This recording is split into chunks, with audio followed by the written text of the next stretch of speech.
Ako sa Sonic stal dieťaťom.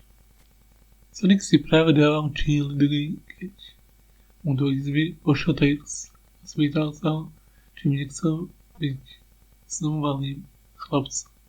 Sonic mu povedal, že občas ho tá myšlienka napadne. Bol už večer a to, čo sa so Sonicom stalo, tak nikdy nezaujíma. Bol ráno a Sonic chcel byť ešte v posteli. Nie preto, že by bol lenivý, ale preto, že bol unavený.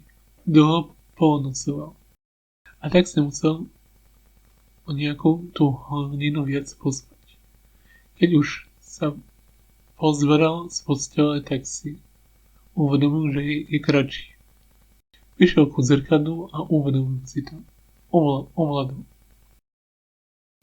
Mohol mať tak 8 rokov.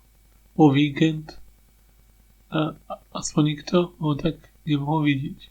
Okrem Tailsa. Ostatní jeho priatelia si pobrali dovolenky do zahraničia. Chceli si užiť slnko a pláž. Tails si pripadal čulý. Vyšiel k Sonicovi, aby mu spravil kávu na prebudenie. A odrazu ho uvidel. Uvidel Sonika, ktorý bol mladý ako on. Tails mu povedal, že zvykne si. Tails mu povedal, že aspoň ani niekoho presne v jeho veku. A tak ho Tails zobral na ihrisko a hrali sa. Sonicovi sa to páčilo. Aj keď prvé bol proti. Chcel byť znovu dospelým. A Tails spolu so Sonicom stavali hrady a kúpili si zmrzlinu a pozerali rozprávky.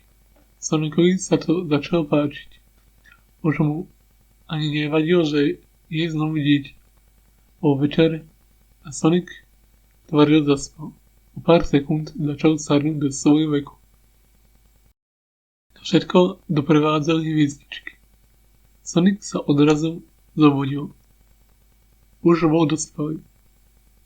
Potom si uvedomil, že ten jednoduchý návrat do detstva bol na niečo dobrý.